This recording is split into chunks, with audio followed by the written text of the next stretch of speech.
نياتنا في نياتهم وأعمالنا في أعمالهم ويفتح علينا فتوح الحليم ويفقهنا في الدين ويرزقنا العمل بما علمنا على هذه النية وكل نية صالحة وإلى حضرة النبي محمد صلى الله عليه وسلم. الفاتحة.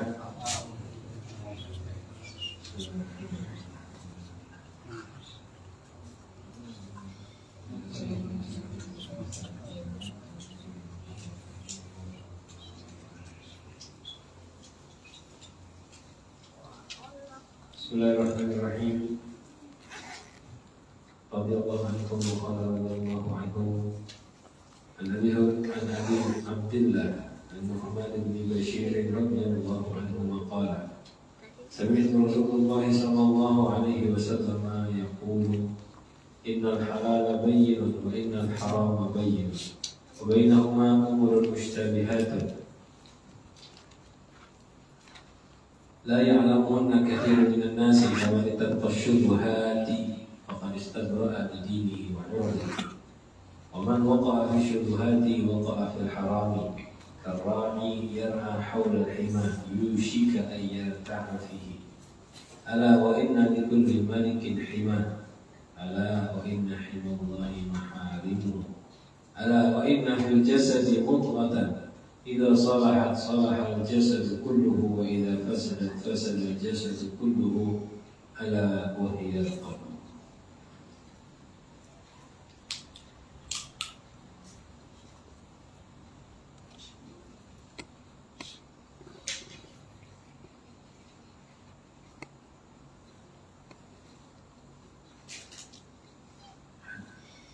Hadis yang ke-6 dari kitab Arba'in An-Nawawiyah. Hadis ini diberi judul oleh ulama Al-Ibti'an Anisyubhat, menjauh daripada hal yang tidak jelas. Diriwayatkan dari seorang sahabat yang bernama Nu'man bin Bashir. Julukannya adalah Abu Abdullah. Abu Abdullah ini Nu'man bin Bashir. Beliau dilahirkan 14 bulan. 14 bulan 1 tahun 2 bulan setelah hijrahnya Nabi Muhammad sallallahu alaihi wasallam. Dikatakan orang pertama dari Bani Ansor yang dilahirkan setelah hijrahnya Nabi Muhammad sallallahu alaihi wasallam. Dicatat sama sahabat. Jadi setelah hijrah, siapa anak pertama kali yang lahir? Jadi lahir setelah Rasulullah SAW hijrah dari Bani Ansor, ini dia, Sayyidina Nu'man bin Bashir. Dan ibunya membawa beliau kepada Nabi Muhammad SAW. Jadi habis dilahirkan, Rasulullah SAW minta ditahnik. Tahnik itu biasa kalau anak kecil dikasih nama, gurunya makan kurma, dikasihkan. Nah, sunnahnya itu kurma ya, sunnahnya itu satu aja, mau saya lain-lain, kalau saya kasih kelapa, madu, macam-macam masih halus. Tapi kalau mau dikasih nggak apa-apa. Kadang ada adat ya, kasih yang asin, dikasih yang manis, katanya biar nanti udah dewasa bisa merasakan segaranya. Cuma kalau sunnahnya, yang sunnah dari Rasulullah hanya kurma. Kalau mau dikasih saya itu gimana? Ya terserah orang tuanya.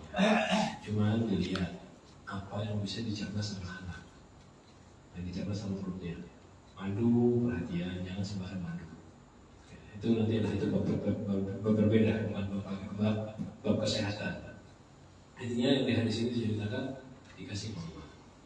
Dan diingat ini yang diberikan itu awal sesuatu yang masuk ke dalam perutnya. Yang memang bukan awal langsung, karena bayi lahir pasti langsung disusui oleh ibunya. Cuman secepat yang dia bisa. Jangan sampai dikasih apa-apa, cuma minum ASI aja mungkin, lalu ketemu sama di bawah kepala Rasulullah SAW, dikasih kurma, dikunyah, dianjurkan, dan mulut diberikan. Kenapa? Yang lain ya, berkat mudahnya Rasulullah SAW itu berbeda. Karena itu dibawa kepada Nabi SAW.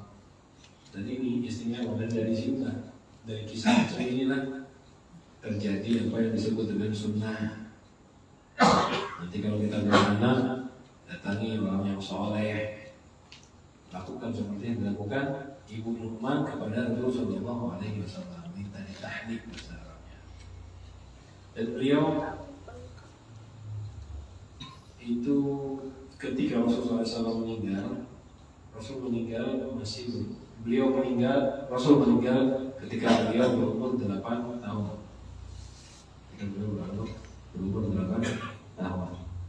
Jadi ini beliau salah satu sahabat yang punya hadis, yang meriwayatkan hadis. Tahammal itu menghafal hadis, menerima hadis ketika masih kecil. Wada ba'da bulughi, dan menyampaikan hadis setelah dia balik. Jadi ada sahabat begitu, menghafalkannya masih sebelum balik. Ada golongan menghafalkan hadis masih kecil, belum balik. Setelah balik baru menyampaikan hadis. Nah, salah satunya Sayyidina Nu'man ibn Bashir. Ada beberapa riwayat dari Rasulullah SAW. Imam Bukhari meriwayatkan beberapa hadis, Imam Muslim meriwayatkan beberapa hadis. Ini juga hadis muttafaq Imam Bukhari Muslim. Dan beliau ini dari kecil kan sudah meriwayatkan dan sudah menghafal hadis dari Rasulullah. Lalu disampaikan setelah balik. Beliau ini termasuk orang yang ahli khutbah. Omongannya maksudnya khutbah zaman dahulu itu bukan khutbah zaman sekarang. Orang dulu tuh alim dulu, baru khutbah, baru bicara. Dan alimnya bukan alim kayak zaman sekarang. Zaman sekarang bisa sehari aja udah ada ya. Bisa ngasih aja udah ada alim. Zaman dulu tuh alim memang alim betulan. Dan tak semua yang alim itu menyampaikan khutbah, tidak. Hanya orang-orang terpilih yang memang lisannya diberikan hikmah oleh Allah, mereka khutbah. Dan ini kita dapati nggak jauh, 100 tahun yang lalu bisa sedikit aja khutbah, sedikit.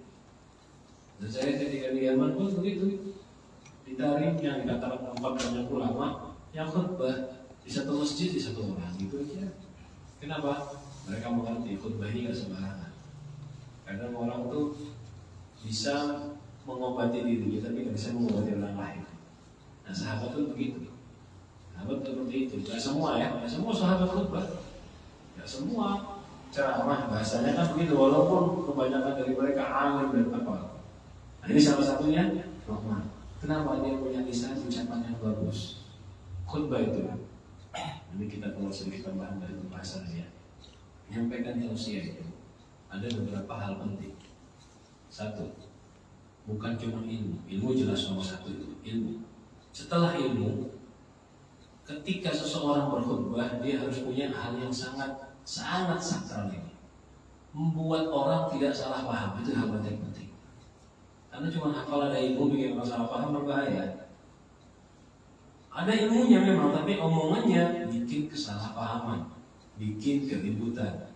Makanya dalam khutbah ini ada hal yang sangat penting itu tadi, bahasanya, lisannya tidak membuat orang salah paham hukum agama. Ini yang ditakutkan ulama. Makanya dulu tuh baca dia khutbah. Kenapa? Takut omongannya dia. Walaupun aslinya omongannya bukan dia kada bisa ngomong, cuman subhanallah kan ada manusia yang diciptakan begitu. Kalau ngomong entah dari logatnya, dari gayanya, kelihatan kayak marah padahal tidak marah, kelihatan kayak nyindir padahal nggak nyindir. Nah, saking hati-hatinya orang-orang dulu, sama mereka itu sampai nggak berani khutbah kecuali orang-orang berdiri yang ngomongannya itu benar-benar aman. Tapi ini setiap hal itu ada manfaat dan mudaratnya hadirin ya. Kalau kayak gitu manfaatnya apa? Ketika kita dengar khutbah terjamin sudah aman. Kalau zaman kayak dulu, kita kan dulu di Indonesia kan khutbah yang penceramah dai kondangan paling cuma di sini pakai nyari aja. Kayak saya mungkin bisa kata sedikit. Cuma saat itu manfaatnya apa? Aman. Oh ini sudah aman. Hanya beberapa aman, kita nggak penting kebingungan. Mudaratnya apa? Kekurangan dai. Ada beberapa tempat yang tidak terjangkau karena sedikit. Sekarang banyak sekali. Manfaatnya apa? Nggak kekurangan. Lahan habis di mana-mana selalu ada ustaz berdakwah, ceramah, dakwah, khutbah. Kalau dulu tuh di masjid itu, satu masjid, khotibnya ya satu itu aja, paling banyak dua. Sekarang satu masjid, khotibnya 1 tahun itu ganti terus tiap minggu, kan bisa begitu kan sekarang. Kenapa? Banyak. Manfaatnya apa? Banyak dakwah. Lahan-lahan yang itu terjangkau, semua dapat. Udah musim ke sana kemari. Dan memang bagus juga. Ada manfaatnya itu, dia manfaatnya. Nah bahayanya apa? Tidak terkontrol. Ada bahayanya juga, nggak tersaring. Kadang-kadang belum waktunya sudah menyampaikan. Hasilnya apa? Ya hasilnya ada kesalahpahaman, kontroversi, apalagi yang menyampaikan dengan syahwat dan nafsunya. Hasilnya kayak tadi yang saya bilang tadi. Ini yang paling kita sama ulama. Walaupun kita berilmu, kita ngomong, itu bisa jadi omongan kita membingungkan orang, bikin permasalahan. Apalagi yang belum ada ilmu. Nah di sini perlu diperhatikan. Dua-duanya nggak kita bilang jelek ya. Jadi kita harus paham itu ada manfaat dan mudaratnya. Nah, tinggal masing-masing koreksi. Ustaz ada yang menasihati. Pendai harusnya pendakwah ulama itu tetap belajar. Agar apa? Agar tadi yang saya bilang, dia bisa menemukan hikmah dalam ilmunya.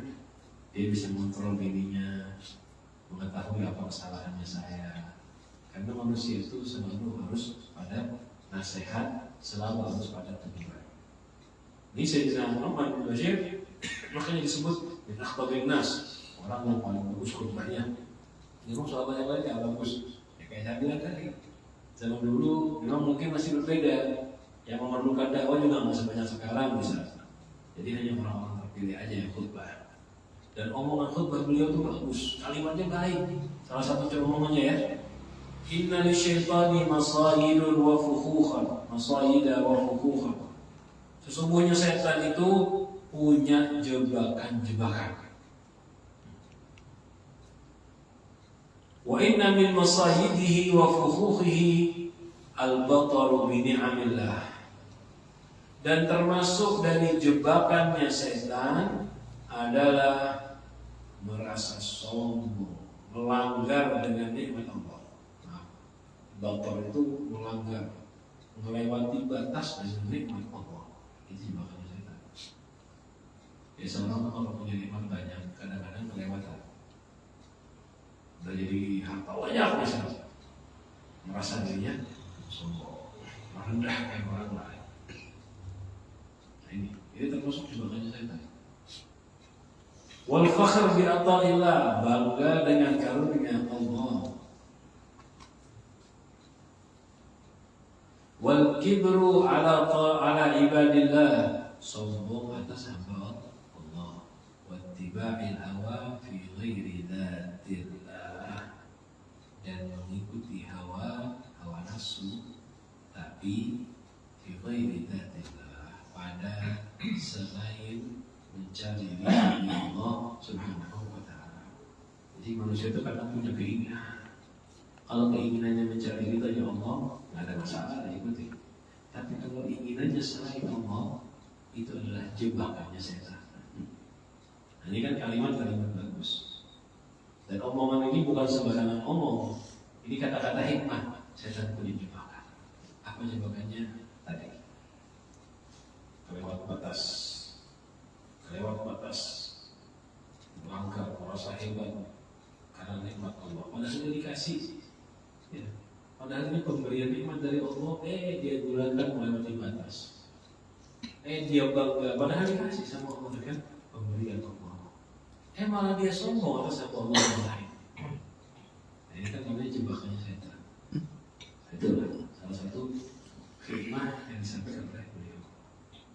Banyak ya, banyak ulama-ulama soal itu yang punya omongan-omongan tuh yang punya Allah bagus, kalimatnya itu baik.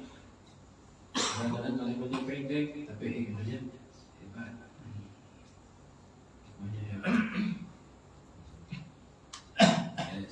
Rasulullah SAW pernah ditanya, nanti ada hadis di depan, ya Rasulullah kasih saya nasihat.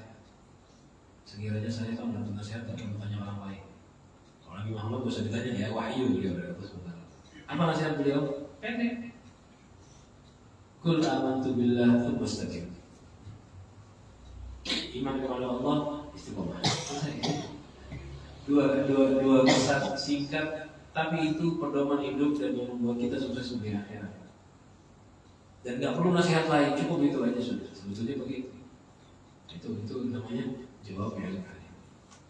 Ruwiya lahu mi'atu haditsin wa arba'ata asyara haditsan. Sayyidina Nu'man bin Bashir ini dapat riwayat, diriwayatkan dari beliau 114 hadis. 114 hadis. Dan beliau ini dibunuh dengan kecurangan. Ya. Dibunuh dengan kecurangan. Umur beliau 64 tahun. Dan Rasulullah SAW bersabda ketika ibunya minta doa, ya Rasulullah, doakan Nu'man ini biar banyak hartanya, biar banyak anak-anaknya, keturunannya. Apa jawaban Rasulullah SAW? Amat terdiri, tidakkah kamu mau ridho bi an ya'isha hamidan. Nu'man ini hidup terpuji, dan terpuji karena akhlak yang bagus dan termasuk ahli khutbah. Kita tahu sendiri kan, kalau udah penceramah, bukan penceramah aja tapi penceramah yang mengamalkan kan pasti terpuji. Ulama. Wa yuqtalu syahidan wa yadkhulu wa yuqtalu syahidan wa yadkhulu jannah. Kamu ridho enggak kalau anak kamu hidup terpuji, terbunuh syahid dan masuk surga? Ditawari begitu oleh Rasulullah SAW. Ternyata betul sesuai. Dia mati dibunuh dengan kecurangan. Kita berilah kata ulama, dibunuh dengan kecurangan, matinya dibunuh dan mati syahid. Masuk surga sudah jaminan dari Rasulullah SAW. Hadisnya adalah, dan yang saya kagum ini hadis diriwayatkan seorang anak yang masih umur 8 tahun ketika Rasulullah meninggal. Berarti dengan hadis ini buat 8 tahun hafal hadis ini. Ini hadis bukan hadis yang perlu dihafalin anak-anak, ini hadis berat. Rasulullah SAW bersabda, Innal halala bayyinun wa innal harama bayyinun wa bainahuma umurun mushtabihatun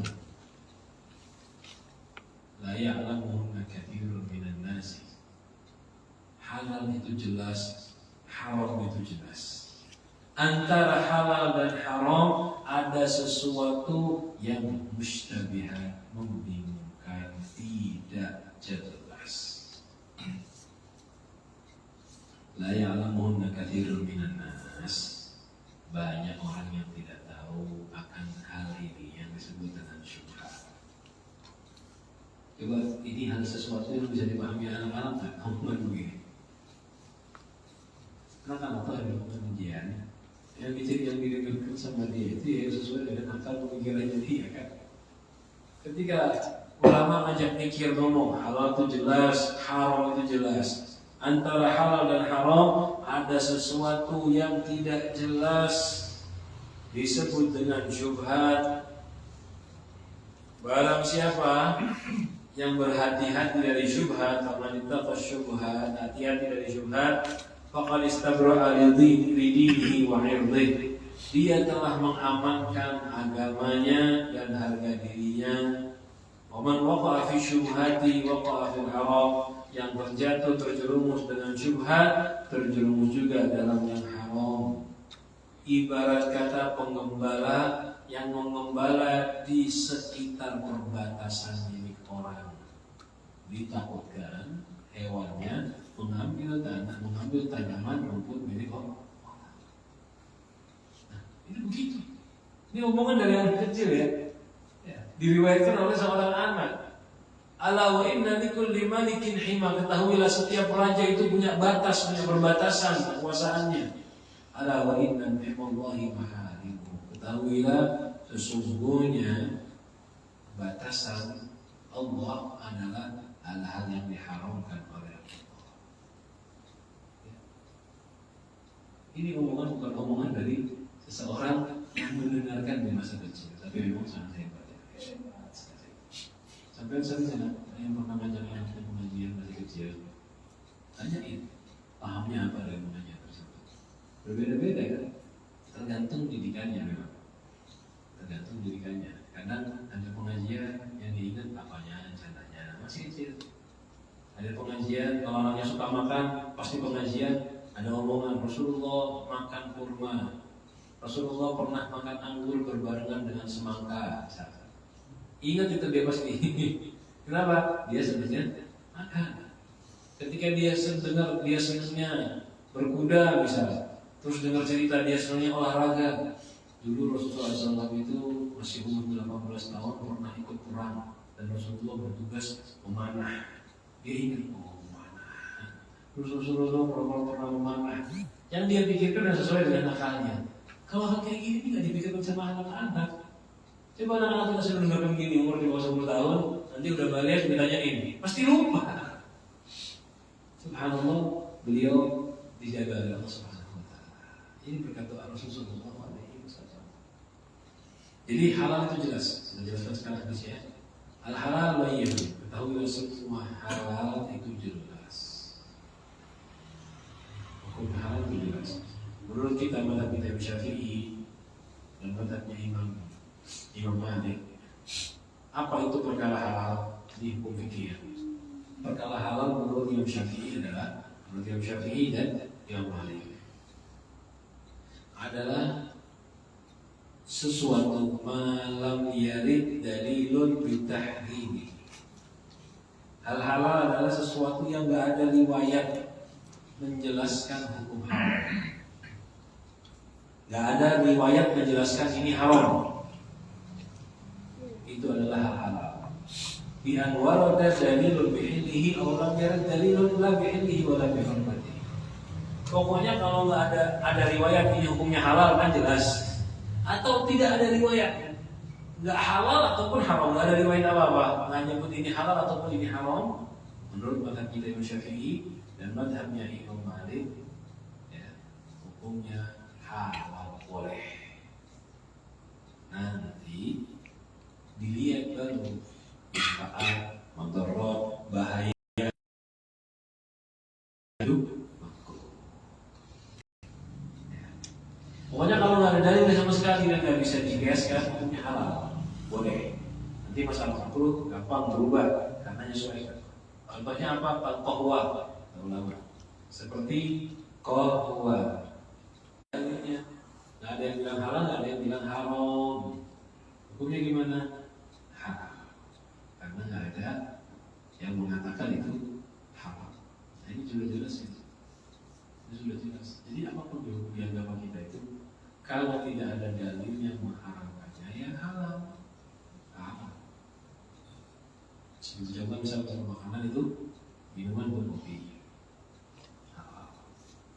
Sirup, tapi ya sirup ada juga sirup kan apa namanya air gula ya, air gula, air rendaman kurma sama aja. Halal karena nggak ada dalilnya. Nah kalau Imam Abu Hanifah ini yang agak berat. Yang Imam Hanifah agak berat. Apa yang Imam Hanifah yang halal? Mawar dan dalil bihillihi. Yang ada dalil hukumnya halal baru halal menurut Imam Abu Hanifah. Jadi ada dua pendapat di mazhab Abu Hanifah. Ini kita kalau mazhab Abu Hanifah sendiri ada perbedaan pendapat di mazhab mereka. Satu, ini yang paling keras di mazhab beliau.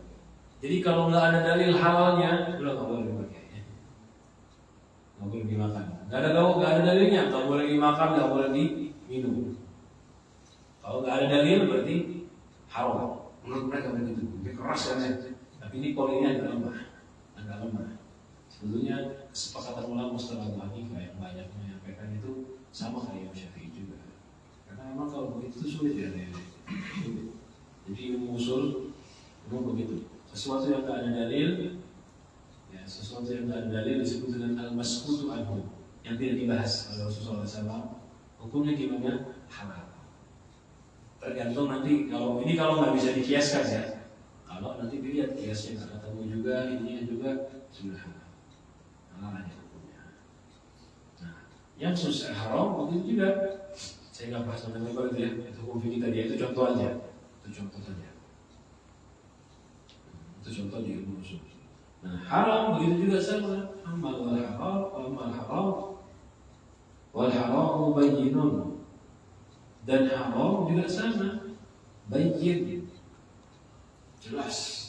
Apa itu yang haram? Bagi mazhab Imam Syafi'i, sesuatu yang ada nas bahwa ini hukumnya haram atau disepakati oleh muslimin ini hukumnya haram.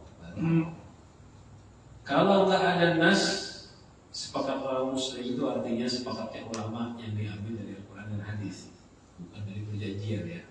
Sering ya ini karena kesepakatan orang muslim jadi hukum. Itu bukan berarti ayo kita sepakati kita haramkan aja ke mall bisa jadi haram, enggak bisa. Ke mall itu nggak halal nggak haram, dilihat tergantung apa yang kita kerjakan di situ. Bisa contoh. Jadi kesepakatan yang dimaksudkan itu yang diambil dari Al-Quran dan hadis.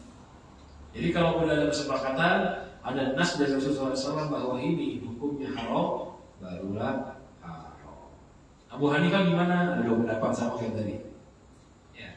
Kalau pendapat yang kuat, ya pendapat yang apa namanya? Yang kedua sama kayak Syafi'i dan Imam Malik.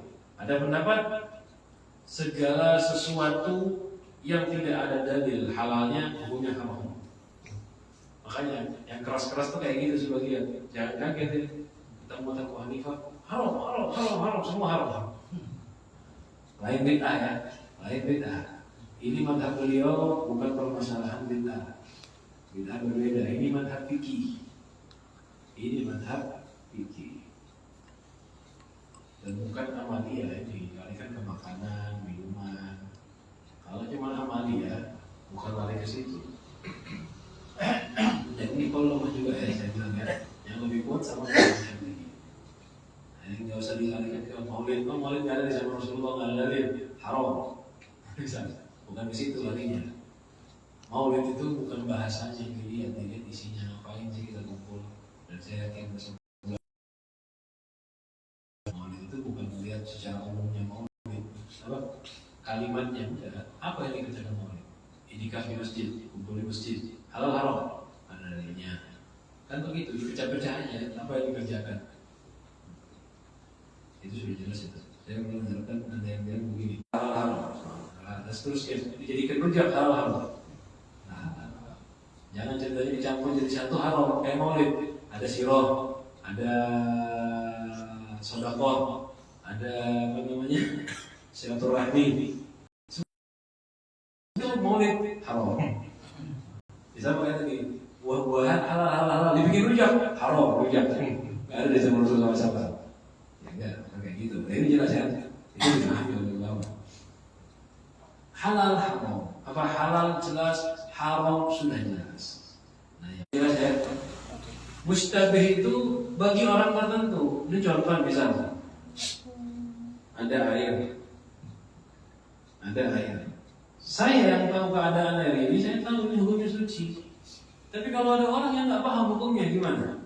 Bingung nih yang suci yang mana? Ada dua ember. Terus ada yang ngasih tahu Pak itu air di ember itu yang satu najis, yang satu suci.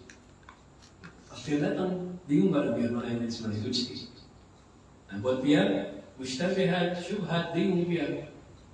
Kalau buat yang tahu kayak saya ada kebingungan, saya tahu yang najis yang sebelah kanan bisa. Nah begitulah di hukum fikih. Jelas hukum.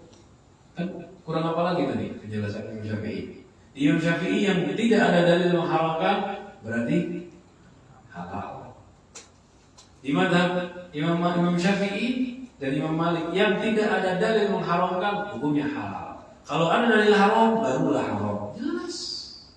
Yang nggak jelas bagi siapa? Yang nggak tahu dalil. Ini ada dalilnya ada ya minum sirup warna merah ini halal nggak haram? Yang nggak tahu dalilnya bingung. Barulah dikira ini apa bagi dia ini membingungkan. Contoh telur.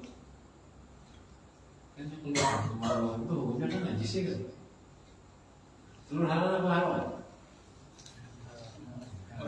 Tahu dalilnya apa ya? Silakan berarti buat dia. Jangan makan di taruh lagi. Dijelaskan sama ulama di fikih. Yang tahu hukum enak.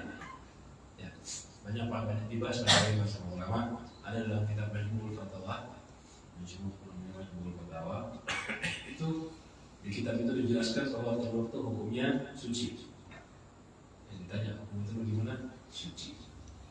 Dan telur itu halal walaupun hewannya nggak boleh dimakan.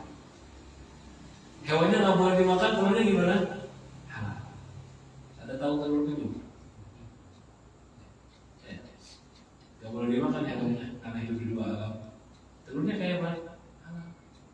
Seandainya dia dapat telur buaya, misalnya, gimana hukumnya? Halal, walaupun lebih bagus jangan, karena ada sedikit ulama yang mengharamkannya. Yang nggak tahu keadaan gimana? Kalau belum tahu, ketemu belanjaan, kelihatan telur itu apa nih? Telur penyu, halal nggak halal? Bingung buat biar syubhat. Sebelum tahu, udah tahu belum? Ya halal sudah. Walaupun dia nggak tahu dalil hadisnya, tapi tahu ulama yang percaya ngomong halal. Kelinci halal nggak halal? Belum tahu, syubhat berikutnya. Syubhat buat kita. Kalau sudah tahu, tanya. Dan begitu juga sama pekerjaan. Ini ada ditawarin orang kerjaan ini. Tahu nggak biar halal? Belum tahu lagi. Syubhat berarti buat kita. Karena kita nggak tahu ini hukumnya bagaimana. Makanya jangan asal sembarangan ya. Oke, kerja, tanam modal dan seterusnya. Belum tahu dengan jelas, hukumnya syubhat. Nah ini dia, banyak orang yang tidak tahu. La ya'lamunna katsirun minan nas. Enggak tahu, enggak bisa membedakan hukumnya syubhat ini, enggak bisa membedakan antara halal dan haram. Banyak orang enggak bisa membedakan itu. Faman ittaqa syubhat, barang siapa yang hati-hati, jaga diri dari yang syubhat, faqad istabra'a li dinihi. Sungguh dia telah mengamankan agamanya, menjaga harga dirinya. Nanti kita bahas. Kalau dia hati-hati dalam syubhat, berarti dia mengamankan agama sampai. Nggak sembarangan kerja, nggak sembarangan makan, nggak sembarangan pakai jenis pakaian, takut jenisnya haram. Kayak pakai cincin, yang nggak tahu itu cincin dari emas buat laki-laki hukumnya apa? Haram. Ketika belum tahu mungkin masih syubhat. Setelah tahu hukumnya haram, ya haram, sudah jelas. Nah orang yang nggak tahu terus main asal pakai aja, dia berarti tidak menjaga agamanya karena yang haram, dia merusak agamanya. Kalau kita nggak tahu makanya kita disuruh hati-hati, suruh ittaqo, suruh hati-hati, jaga diri dari yang syubhat. Tadi saya bilang, saya contoh cincin aja, kita nggak tahu hukumnya cincin yang dari emas, pakai aja. Berarti kan memang pertama nggak tahu kan gambarannya syubhat karena kita nggak paham. Tapi kita pakai bukan berarti kita syubhat dapatnya, enggak, kita dapatnya haram. Karena orang yang sembarangan dia akan terjerat dalam yang haram. Tapi kalau hati-hati, belum ada dia pakai ini. Karena belum nggak tahu hukumnya apa, dia jaga agamanya dia. Dan begitu pula dia menjaga harga dirinya. Kita ini kalau menjaga sesuatu yang membingungkan, yang syubhat, berarti itu kita sedang menjatuhkan harga diri kita. Contohnya begini, ya, mengerjakan sesuatu yang membuat orang itu buruk sangka sama kita. Itu disebut juga dengan syubhat. Nongkrong, misalnya ada ustaz nongkrong masuk ke tempat yang biasanya orang itu manusia. Ngapain? Saya kesini ya, bisa. Tapi nggak ada kejelasan. Orang melihat nanti nggak melihat dia dakwah atau enggaknya. Taunya dia keluar dari ruangan itu, dari tempat itu. Hasilnya apa? Harga dirinya diomongin. Kan sering terjadi kayak gitu. Ada ustaz, misal contoh, si ini mampir ke situ juga lah, gitu ya. Padahal nggak tahu dia ke situ tuh mungkin ada uzur. Nggak bisa kayak contoh ada warung yang nggak bagus dia mampir. Padahal ternyata bukan kenapa-napa, atau belet tuh pengen di kamar mandi bisa mampir. Orang kan kalau melihat, usah ke situ, ada jualan yang haram di situ. Padahal di warung itu jualan minuman keras bisa. Usah mampir ke situ. Nah, ada to'am, ada celaan ke dalam kepada harga diri ustaz tersebut. Nah ini kayak gini, makanya diajarkan sebagai ulama. Jangan mendatangi tempat-tempat syubhat. Ittaqu mawadin syubhat. hati-hati dari tempat-tempat syubhat yang bikin orang sangka buruk sama kita. Suruh hati-hati. Memang pian nggak apa-apa, nggak ada masalah, halal-halal aja, tapi disuruh hati-hati. Kenapa? Kalau kita nggak hati-hati dari syubhat, ya jangan salahkan orang, ya jangan apa? Jangan kecewa, jangan menyesal kalau orang mencela kita, karena kita memang mendatangi hal macam itu. Jadi para ulama, jangan para ulama, semua orang hati-hati, ya hati-hati. Biar bisa masuk ke hotel, contoh aja ya, hotel tempat yang dikenal dengan tempat yang haram. Padahal ke situ tuh mungkin ada urusan kerjaan ya. Biar keluar dari situ kira-kira gimana image-nya? Orang curiga kadang-kadang kan sumbernya orang. Makanya cari tempat-tempat yang bagus. Kalau makan, makanya ada yang namanya menjaga muruah bagi para ulama. Jangan boleh makan sembarangan di warung, di pinggir jalan, nggak boleh. Kenapa? Takutnya dia nggak paham di tempat apa, dia ke situ. Akhirnya muruahnya jatuh. Nah itu situ ya. Jadi orang yang menjaga syubhat,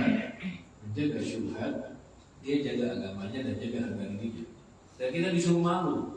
Ngomong pun juga jangan sembarangan. Ngomong dan seterusnya. Bahkan kalau mengerjakan sesuatu yang halal buat dia, tapi orang nggak tahu itu halal, suruh sembunyi-sembunyi. Contohnya begini, dia musafir perjalanan lagi Ramadan, boleh nggak puasa? Boleh kan? Batal puasa. Tapi jangan minum di pinggir jalan. Kenapa? Takut orang lihat, aduh ini siapa ini? Orang Islam kok kayak begini. Bu imamahan, bu jubah, orang Banjar di Jawa. Musafir kan? Sambil Jawa nongkrong di warung es, siap. Halo nggak itu Ramadan?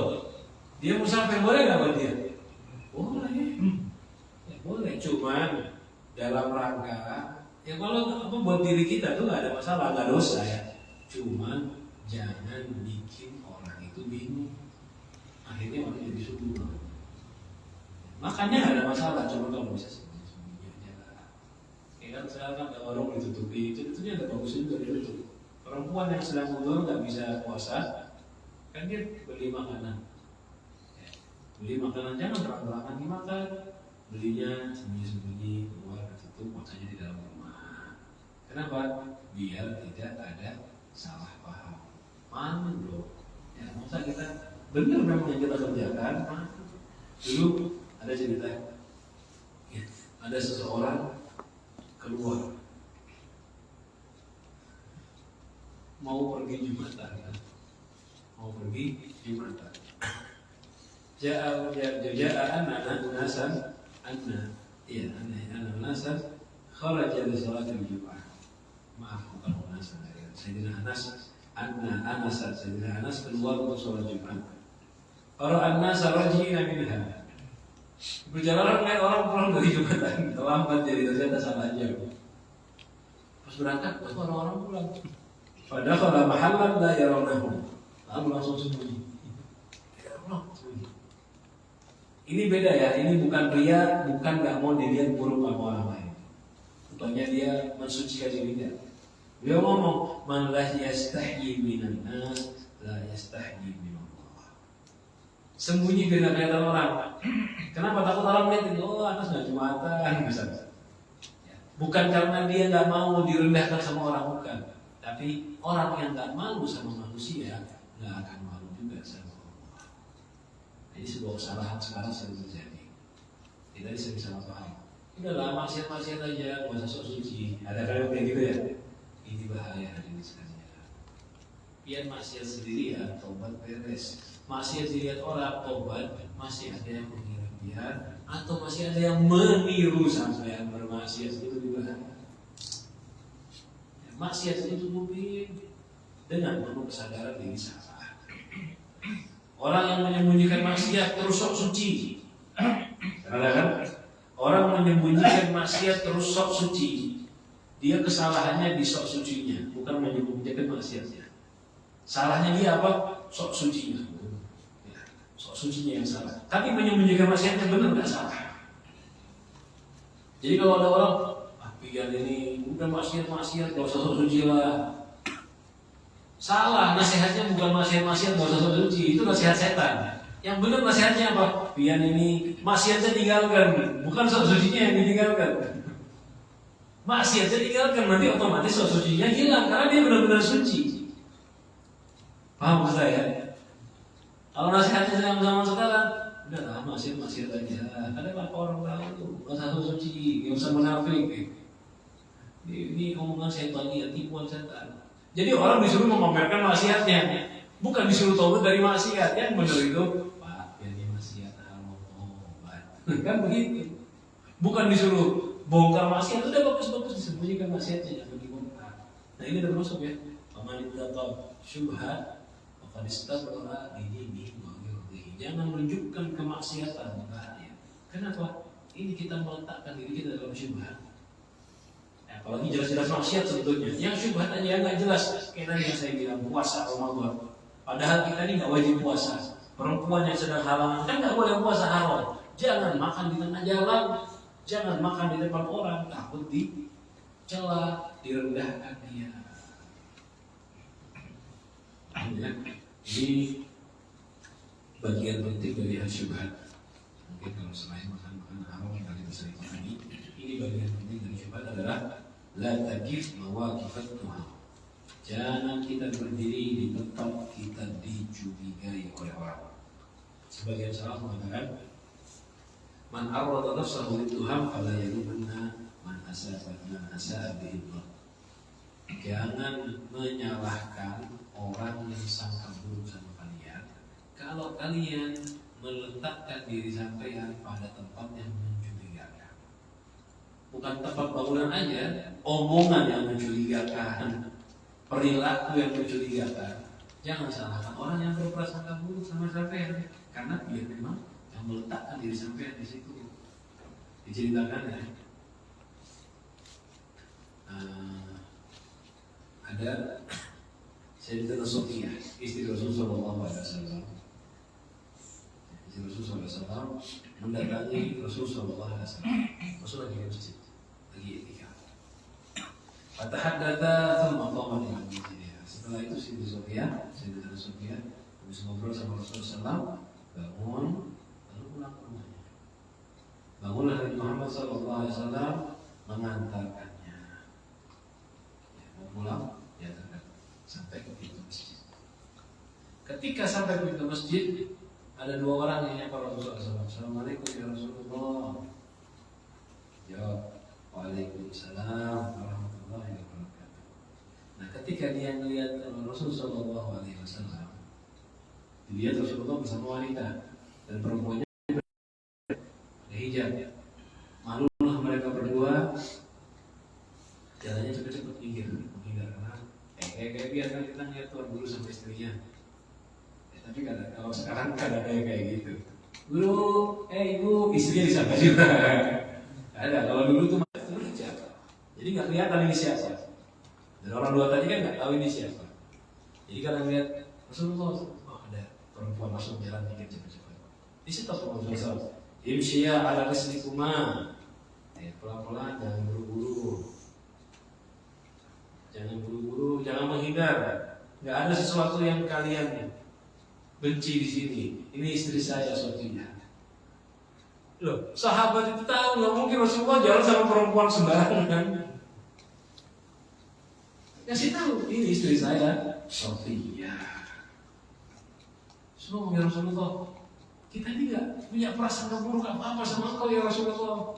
Kenapa ngomong begini ya Rasulullah? Subhanallah, wa hal nadhunnu bika illa khairan. Mereka bilang, Subhanallah ya Rasulullah, kita ini gak mungkin menuduhmu kecuali kebaikan. Apa jawaban Rasulullah SAW? Ama aqulu lakum hadza an takunu tadunna bisyah. Saya ngomong ini istri saya Sofia, misalnya gitu ya. Bahasanya Rasulullah, ini istri saya Sofia. Saya ngomong ini bukan karena takut kalian semua berprasangka buruk. Bukan mengira, bukan kalian itu orang-orang yang punya prasangka buruk, bukan. Tetapi setan itu berjalan dalam tubuh manusia melalui aliran darah. Jadi saya tak mau menjadikan penyebab Rasulullah SAW. Jadi saya takut setan yang mengalir dalam tubuh kalian, yang berjalan pada aliran darah, itu bisa menjerumuskan kalian kepada keburukan. Saya takut setan memasukkan sesuatu prasangka jelek ke hati kalian. Takutnya kepikiran, siapa yang tadi Rasulullah? Loh, mereka itu gak suka, gak prasangka buruk. Cuma setan takut memasukkan itu pada hati kalian. Makanya sayangnya Rasulullah kepada sahabat, diamankan mereka. Aman kana yu'minu billahi wal yawmil akhir fala yaqifanna mawaqifat Tuhan. Ya, barang siapa yang beriman kepada Allah dan hari akhir, maka jangan meletakkan dirinya pada tempat-tempat yang dicurigai. Kalau jalan sama perempuan di tempat yang gak dikenal, ajak anaknya misalnya. Sama orang yang gak tahu, kelihatan bingung ini. Apa sama ya? Ya ini istri saya. Cuma kalau sekarang kan wajah kelihatan orang terbuka. Kalau yang pakai cadar bisa takut terus. Dia zaman dulu ya. Sekarang nggak seberapa sedikit, dan berbeda. Ini masuk salah satu menjaga dari syubhat. Insya Allah selanjutnya ini sudah lumayan lama ya. Bagian selanjutnya dari hadis kita akan bahas pada pertemuan yang akan datang. Yang ringkasnya halal jelas, haram jelas. Antara halal dan haram ada syubhat. Syubhat ini banyak yang diketahui oleh orang. Yang jaga diri dari syubhat aman, agamanya aman, harga dirinya juga aman, gak akan dicurigai oleh orang lain. Mudah-mudahan kita termasuk golongan yang menjaga diri yang haram dan menjaga diri yang syubhat. Dan ini maaf jika ada salah kata kurangnya. Assalamualaikum warahmatullahi wabarakatuh. Waalaikumsalam. سيدنا محمد وعلى وصحبه اجمعين. ربنا انفعنا بما علمتنا رب العالمين الذي ينفعنا رب فقهنا فقهنا وقربتنا في ديننا مع الكتر انثى وذكر رب وفقنا ووفق لما ترتضي قولا وفعلا كرما وارزق الكل حلالا دائما واحل يا علماء نحظى بالخير ونكفى كل شر اللهم صل لنا كل شؤون واغفر لنا منك العيون وبنا كل ديون امين تاتينا رسل واستر أنت أكرم من ستر وصلاة الله تمشى المصطفى من الحق دعانا والوفاء بكتاب خير الناس شفاء وعلى آل الكرام الشرفاء وعلى صحبه وصحبه الكرام اللهم اهدنا بهداك واجعلنا ممن يسامح في رضاك ولا تولنا وليا سواك ولا تجعلنا ممن خالف أمرك وعصاك وحسبنا